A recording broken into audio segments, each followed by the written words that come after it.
Please একটু জড়িয়ে ধরো না প্লিজ। স্যারজি, স্যারজি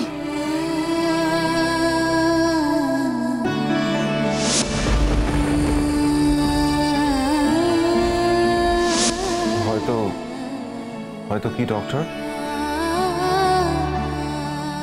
Roshnai pregnant. জীবনে এরকম একটা ঘটনার সামনে পড়তে হবে কোনোদিনও ভাবিনি, কিন্তু যা হয়েছে সেটা থেকে আমি পালিয়ে যাব না। আমি আমার দায়িত্ব পালন করব।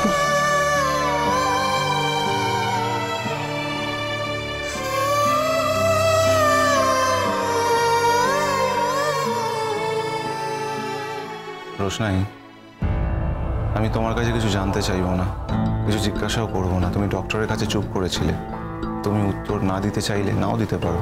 শুধু একটা কথাই বলবো, এর সাথে কিন্তু তোমার সেফটি, তোমার প্রোটেকশন, তোমার শরীরের ভালো মন্দ সব জড়িয়ে আছে। দেখো, কিভাবে হয়েছে, কেন হয়েছে, কি করে হয়েছে, আমি কিচ্ছু জিজ্ঞাসা করবো না। শুধু তুমি আমায় একটা কথা বলো, ডক্টর যেটা বললেন সেটা সত্যি তো? যেটা মেডিকেলি প্রমাণ হয়েছে সেটা সত্যি না হওয়ার তো কিছু নেই। যদি উনি টেস্ট করতে বলেছেন আমি টেস্টও করব, কিন্তু কিন্তু আমি জানি যে এর সত্যতা আছে।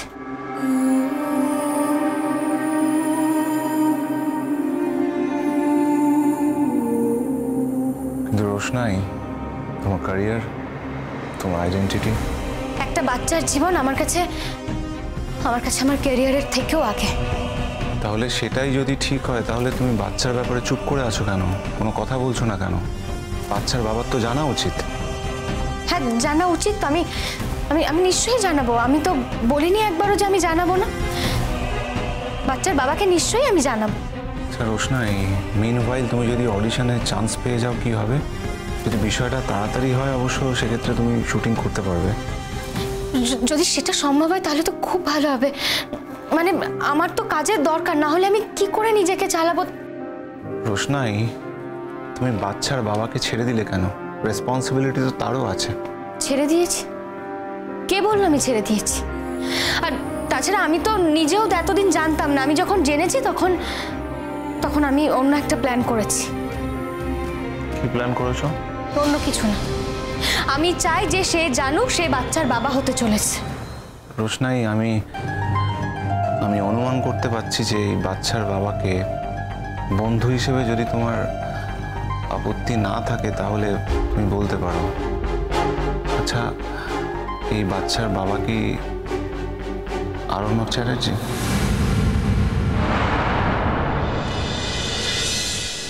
আরণ্যক আমাকে নিয়ে গেছে জামা কাপড় কিনতে, সেখানে আমি গিয়ে দেখি ও গেছে আদিত্য কাপুরের সাথে।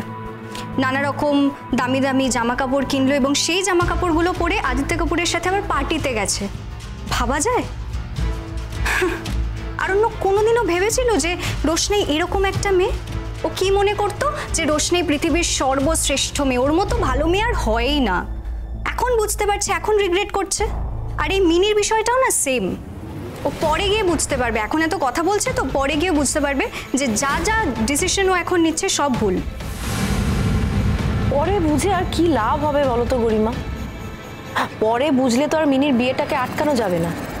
মিনির তো বিয়ে হয়ে যাবে। কিন্তু তোমার আঙ্কেল বলেই দিয়েছে আমরা আর এই বাড়িতে থাকবো না, এখান থেকে চলে যাব। এই না না না না না, এক মিনিট। তোমরা চলে যাবে মানে আমি কি বাড়িতে একা থাকবো নাকি? আমাকে যদি থাকতে হয় তোমাদেরকেও এই বাড়িতে থাকতে হবে, প্লিজ। কিন্তু এটা তো পসিবল না। কিন্তু কিন্তু কি করে এখান থেকে বেরোনো যায়? আঙ্কেল বলছে তোমার মাথায় এত বুদ্ধি, তুমি ওকালতি করো, তোমার মাথা থেকে কিছু বেরোচ্ছে না। না না, বেরোচ্ছে, একদম বেরোচ্ছে। কিন্তু সেটা কি সবাই অ্যাকসেপ্ট করবে? আমি সেটা নিয়ে ভাবছি। অফকোর্স অ্যাকসেপ্ট করবে, কেন করবে না? আঙ্কেল দেখো, তুমি যাই ডিসিশন নাও না কেন সেটা ভেবে চিন্তেই নেবে এবং সবার ভালোর জন্যই নেবে। তো কি ভেবেছো তুমি সেটা বলো। ছেলেটা আমাদের বাড়িতে কাজ করতে এসেছিল, তাই না? হ্যাঁ এসেছিল তো। গরিমা আর বাদশার বিয়ের সময় তো ওই ছেলেটাই এখানে এসে ডেকোরেটরের কাজগুলো করেছিল। ওর নামে আমি চুরির কেস দেব।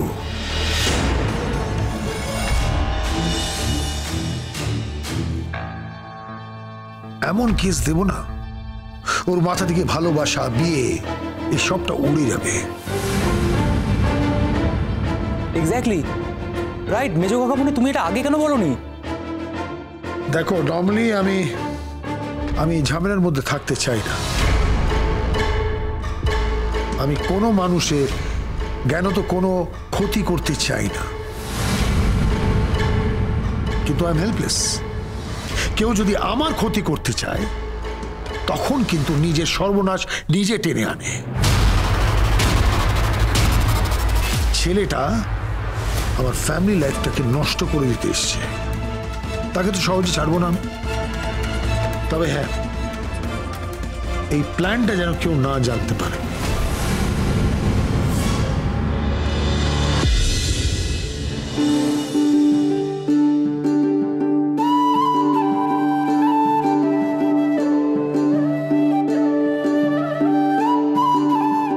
এই কাজল, বলো মাসি।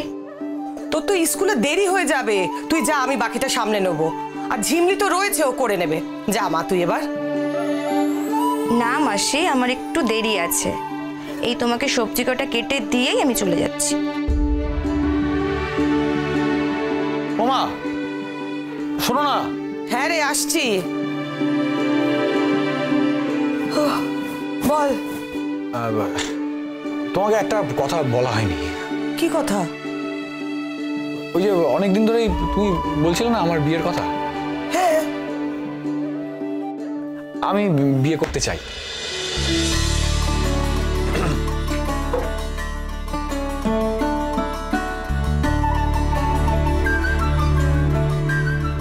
দাদা তুই বিয়ে করবি? দাদা এতদিনে তুই রাজি হয়েছিস। কাজল দি আর স্কুলে যাবে না তো? কেন? না, আজ তো ছুটি। যাক, তোর সুমতি হয়েছে। হাতের কাছে এত ভালো পাত্রী থাকা সত্ত্বেও এতদিন বিয়ে করতে চাইছিলি না, তা হঠাৎ রাজি হলি যে? মা, আমার কিন্তু পুরো কথাটা বলা এখনো শেষ হয়নি। আচ্ছা, কি বলবি বল। কিচ্ছু অসুবিধা হবে না, আমরা সবাই মিলে ঠিক চালিয়ে নেব। আর একটা মেয়ে কত খাবে বলতো? আর যা খাবে সেটাও নিজে উপার্জন করে নিতে পারবে, তুই এত চিন্তা করিস না। আচ্ছা মা, তুমি কি বলছো, কেন বলছো আমি না জানি না। তুমি এরকম কথা আমাকে আগেও বলেছো। দেখো, আমি কি কখনো এরকম কোনো কিছু বলেছি? তুমি যখন আমাকে এই কথাগুলো বলতে, আমি কি হ্যাঁ বলেছি? আচ্ছা মা, আমি কি অন্য কাউকে কথা দিয়েছি? মাসি, কেন এসব কথা বলছো? তুই আমাকে কেন বলতে যাবি? যেটা সত্যি সেটাই তো বলছি। তোকে ছোটবেলা থেকে দেখেছে, তুইও তো লালনকে ছাড়া আর কখনো কারোর দিকে তাকাসনি। তোর বাড়ি থেকে এত করে বিয়ের কথা বলেছে, তাও তো তুই রাজি হসনি। কেন চাসনি সেটা কি আমি বুঝিনি? আমি আমি এই বিষয়ে কোনো কথা বলতে চাই না। তুমি বলতে না চাইলেও আমি বুঝতে পারছি। আপনি আপনার মতো করে বুঝুন, কিন্তু আমি নিজে থেকে কিছু বলতে চাই না।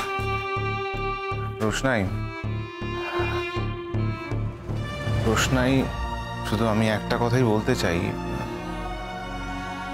মানুষটা যেই হোক না কেন, সে কি এই বাচ্চার স্বীকৃতি দেবে? আমি যার কথা বলছি সে সত্যিকে স্বীকৃতি দিতে ভয় পায় বলে অন্তত আমার জানা নেই।